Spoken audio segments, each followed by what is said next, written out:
Oh, chew. Oh, Jesus, Tis yourself. How are you? Where are you? Is that you? Hello there. Hello there. It's breaking up a little bit. Hang on, I'll ring you back. Oh, there you are. You're crystal clear, you know that. Switch this thing on and we get going. I want to go home, lads. I want to stop in Mona Lisa for chips before they close. You know, Owen Healy was saying that's our favourite chipper in the world. Which is a great chipper. That one, the one in Charleville, Rossi's. Go ahead, I've never done that. No.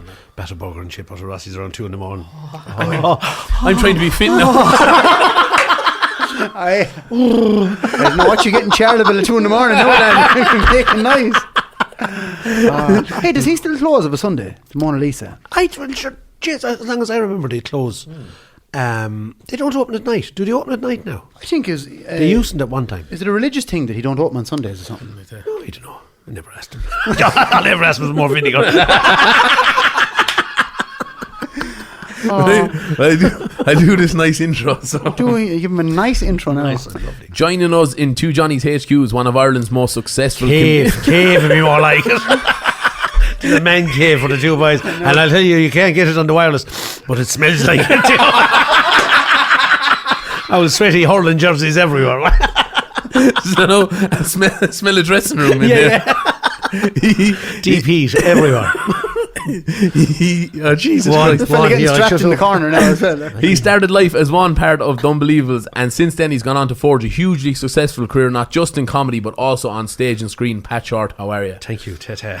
No, that's some fucking quieting me now. That's some intro now, yeah. Oh, I put manners on me. I'm doing the finest evermore, as they say in Nina. Jenny Mac. Well, what's the big thing at the moment, so Pat? You're on tour. I'm on tour, yeah. Oh, Jesus, there's loads of big things popping up around my place. I can tell you. Behave yourself. No, the tour, I suppose, is it's coming up to Christmas and we're flogging tickets for the new year and that. And it's the show Hey, which I've been touring for the last while, and it's coming to the end of it. So it's always kind of a big kind of part of the tour. We're going to be doing the Olympia in Dublin. We're doing INEC, Killarney, Castlebar, all the usual, Limerick and everywhere. You know what I mean? So the big spots. the big and the smaller venues as well. Just wrapping up the year. But I have a lot of big projects on next year, so on film and television. So kind of.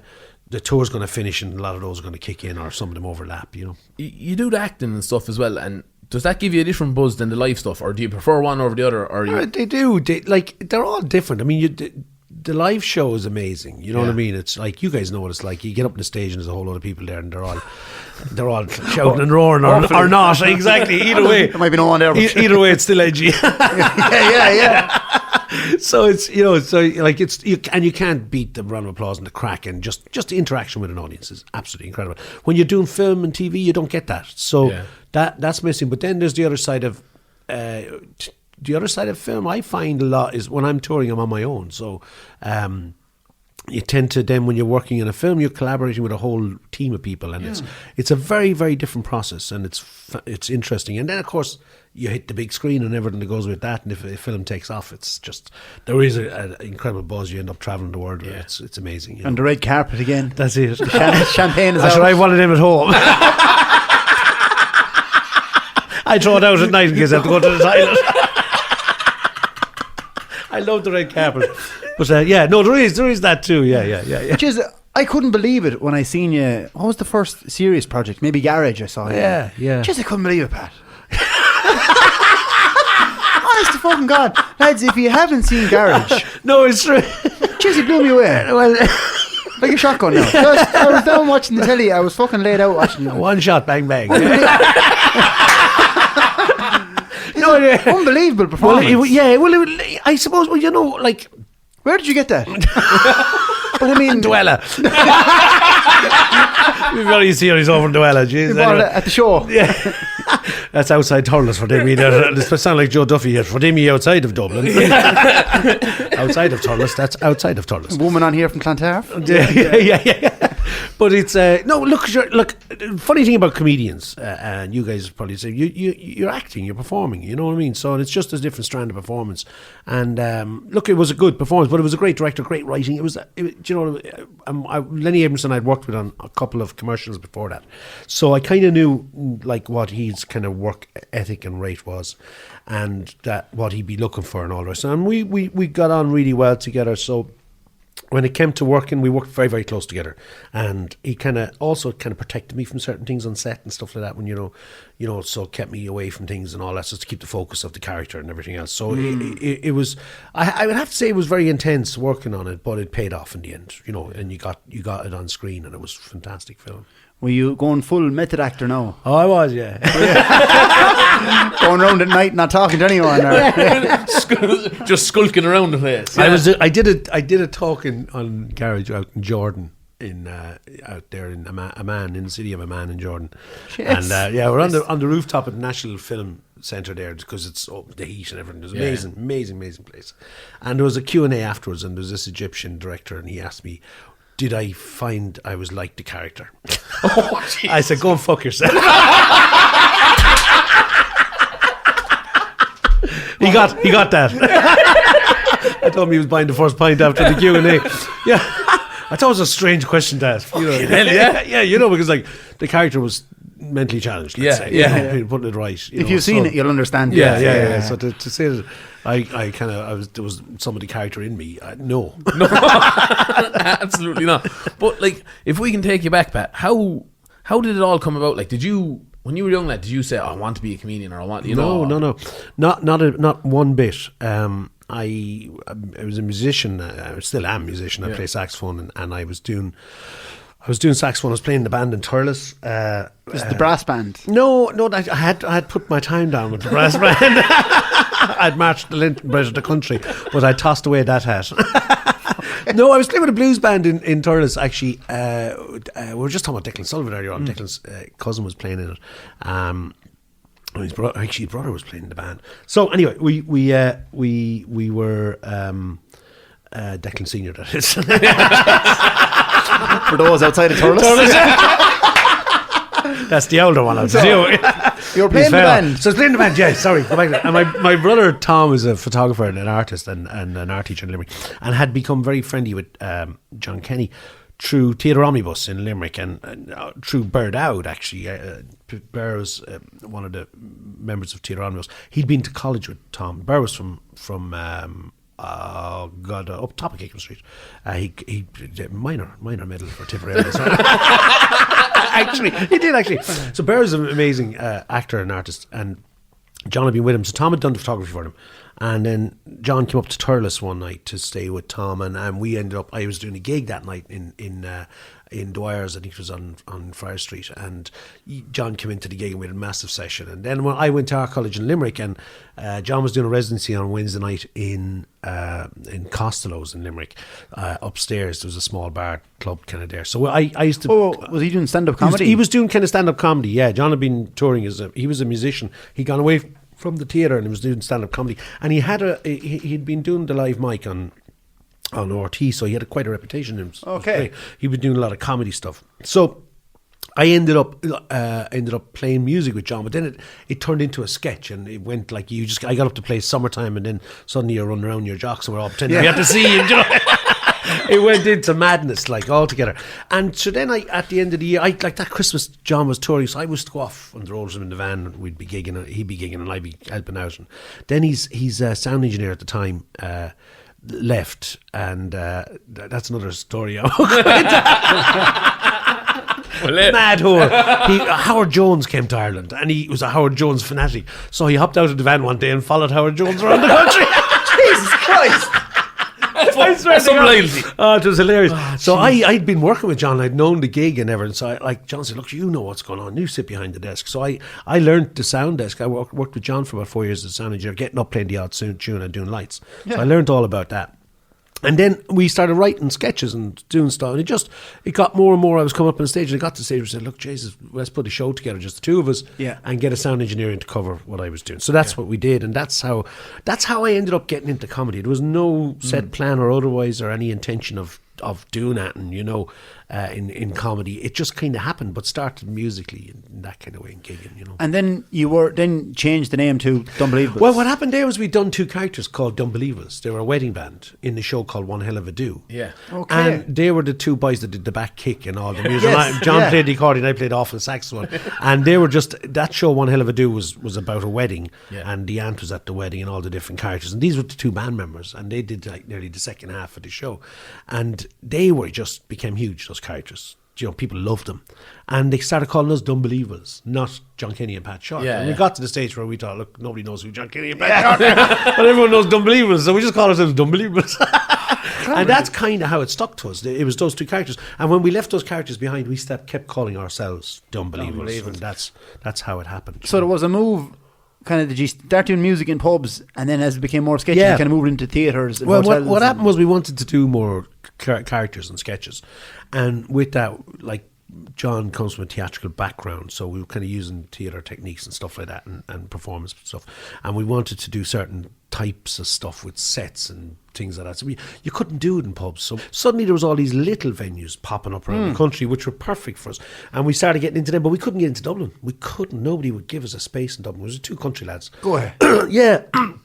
Coming up, there was no comedy clubs. There was nothing happening. So we both were going over to New York, and we started doing the Irish Arts Centre in New York, and then Frank McCourt and Malachy McCourt came along to see us and loved us, and they with the Limerick connection. So they gave us a list of theatres out, and they kind of went behind us for a list of theatres across America, Midwest theatres all across the Midwest and everything. So we started doing that tour, and we both got our green cards, and we said, look, we're going to make the move and move to America, because we couldn't get a theatre in Dublin to break the scene, you know what I mean, and get recognition.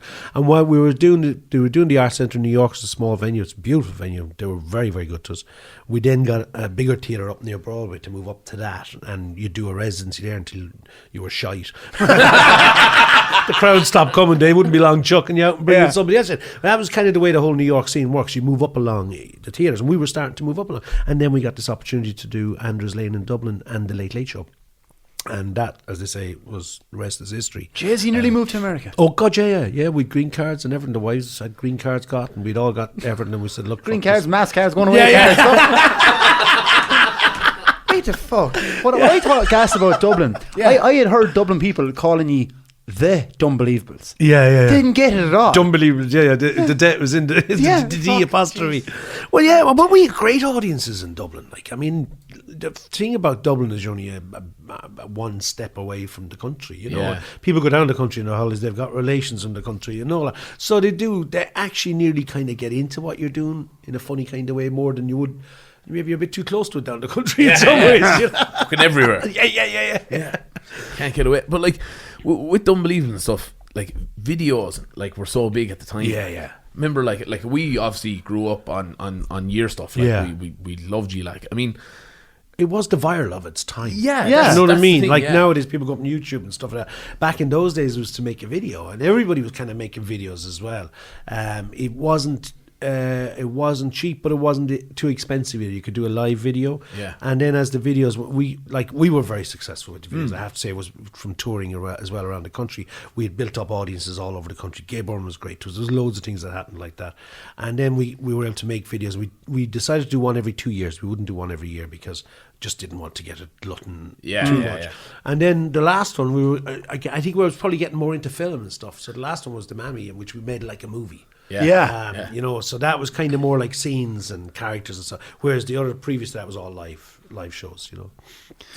Do you have a favorite sketch or a favorite character from that time? I have a couple of them. You know. Your favorite character to ever do that you invented? Like Morris Hickey was a great character. I used to love doing him. Well, tell us, who was Morris Hickey? Oh, Morris Hickey. Sorry, yeah, of course. Morris was a local councillor. Who was a misfortune, like, you know, God help us, as we call him in Limerick. And he was like, when I did him on stage, I started with him with the Unbelievables, and it was like he was a brother of one of John's characters, and John's character was you know, or Morris was the kind of, John's character was mad, and then Morris decided at the end he was leaving. That's it, I've had enough, I'm leaving. It was very sad, like he was leaving. So, and he was, you know, nothing he could do was right. And he eventually, when he said he'd leave, and he was leaving with Breda, you know, and he was like, who's Breda? We don't know Breda. I go down to the audience, I bring up some boy.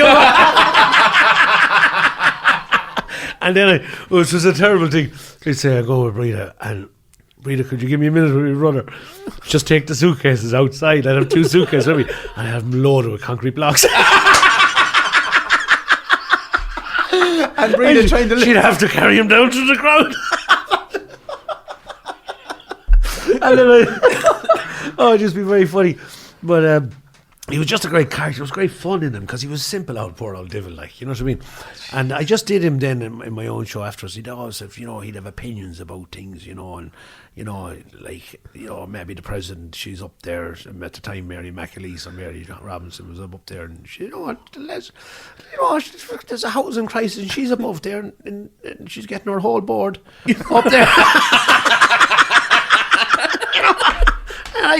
She had half board, like, she get the whole board and get there.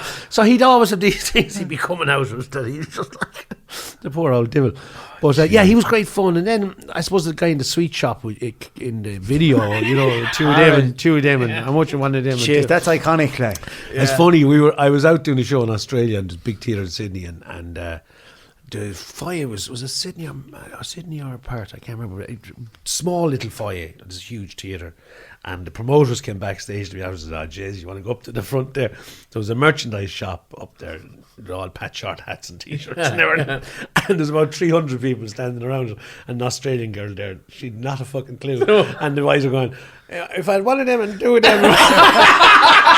And everyone falling around the place laughing. And she said, "That'd be $20 and that'd be $15 if I was to have 2 of them and 1 of them." It went on for the whole interval, Oh, fucking. Do you find that it travelled well? Like, very Irish, your comedy. Like themselves, like. Yeah. No, it did. I mean, we were shocked in Australia. Like, we're playing 1,600 people a night. Jeez. And there was at least 30% of them were Australian. And where did they come across, you say? Well, I don't know. I don't know. Like, the internet is the big one, I suppose. But also, but this was, so the internet, YouTube and all was big now at this stage. Yeah. But also, the other side of it too is you'd have Irish people going saying, "You got to come and see this guy." Yeah. And they'll bring along their 4 or 5 Australian friends. But it was like the promoters as well said, like, we cannot believe it. There's so many Australian accents out there. There's like, they reckoned about 30% of the audience were Australian. It was a couple hundred people. And that's a lot. Yeah. So we got some fright. We were over in Los Angeles recently doing a live podcast. Fucking fella came backstage just before we went on. He said, "Lad, they're all Yanks." Yeah, nearly fucking shat me britches. I know. We had an hour and a half of junior hurling in Farmland. I said, "Well, they're going to hear about Pat Fox tonight." I said, But it's funny, you see, like, I found when Zeph and John were doing stuff, it was like character stuff and that, you know what I mean? So, like, I used to always say, if you go to Coronation Street, it's a street in Manchester.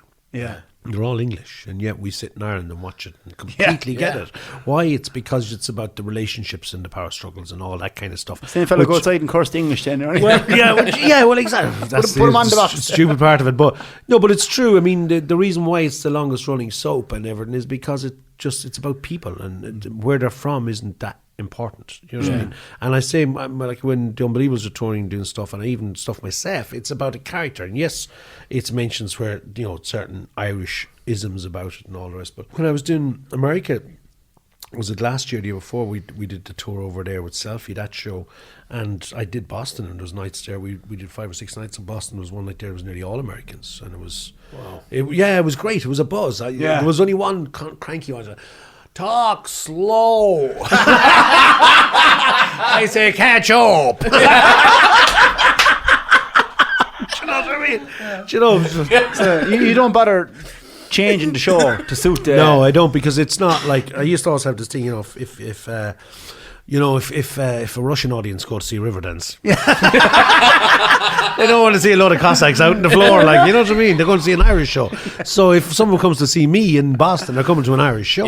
You know, if I go to the Bolshoi Ballet, I don't want to see them doing Riverdance. You know what I mean? So it's, what you're buying into. And if you start changing it too much, speed, pace, all that kind of stuff, it kind of kills what you're doing in some way. You know what I mean? So, and a rhythm of it can often put you off, which then makes it not an interesting show. You know, you have to do what's funny to you as well. Yeah, I think so. Well, that's what you're there to do. You know. And can I ask you about characters? You keep inventing new characters all the time, and you were saying after you do a tour, sometimes you put a character to bed. Yeah. And that's the that's the worst time to do.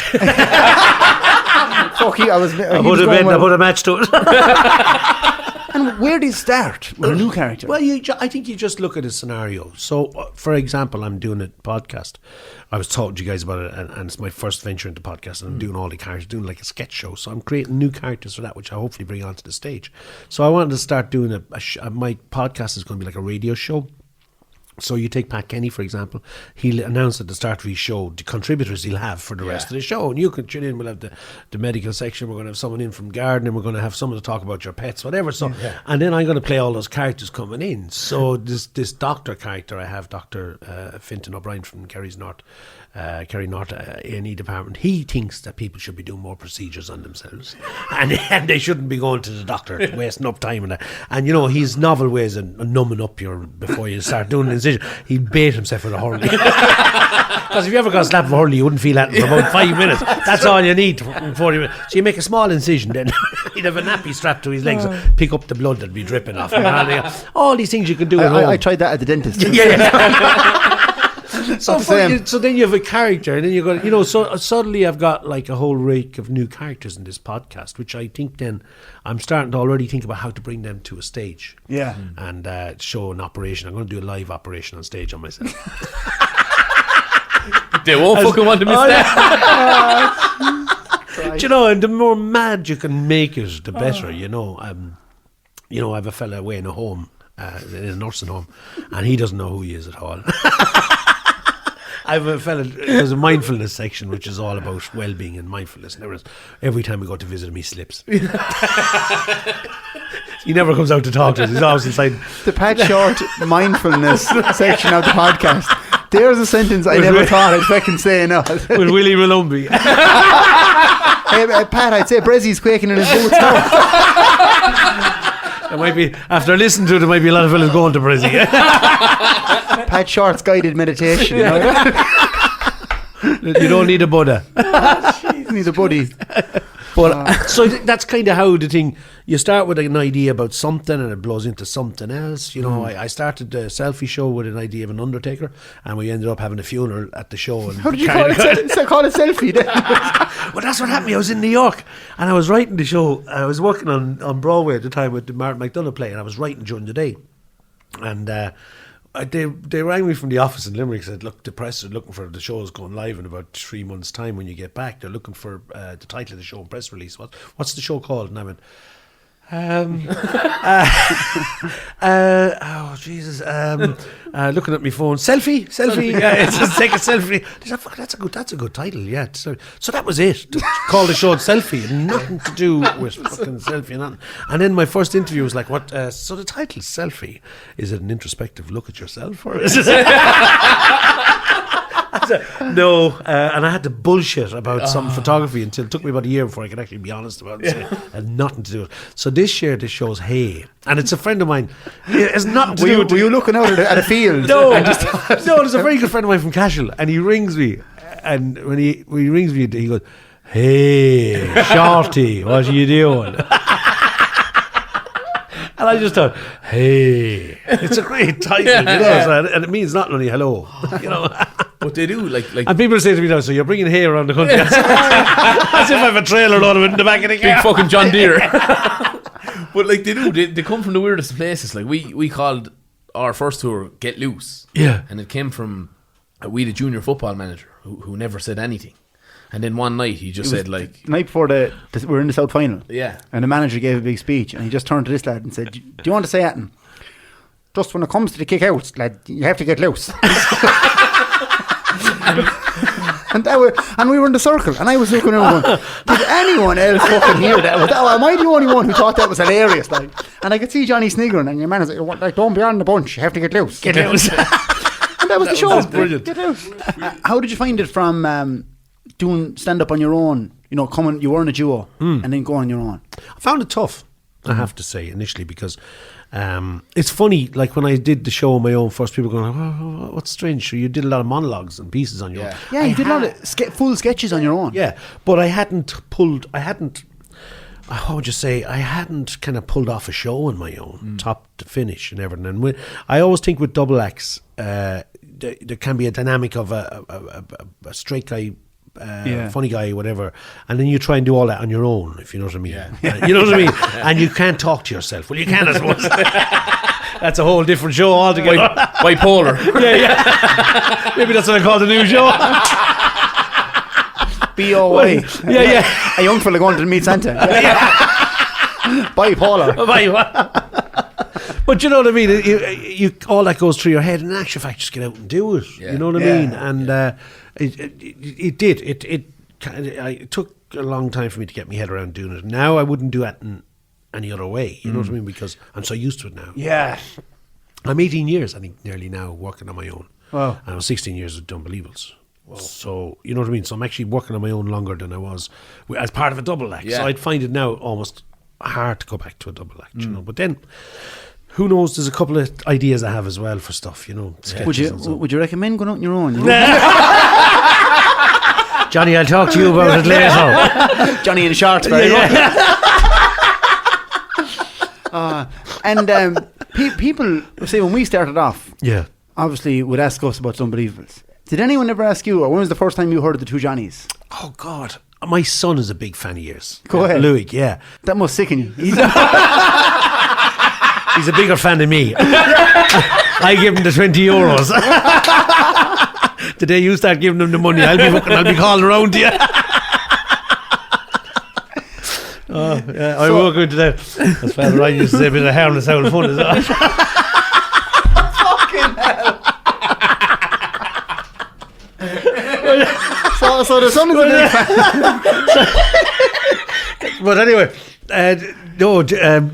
Louis was showing me your videos and stuff on YouTube when in the early days when you do stuff and just loved it. Fantastic, absolutely fantastic. But like there's similarities in Unbelievables and yourselves, but a lot of it down to just Tipperary and where you're from. You know, you very, very unique and different in what you guys do. You know, and it's fantastic stuff. And keep it up. We surely will. We'll try anyway. When we're out in Australia doing shows to 1,600 people, we'll be fucking And sure, if one of you is idle, sure, I'm always down the road. One of you now, one of you.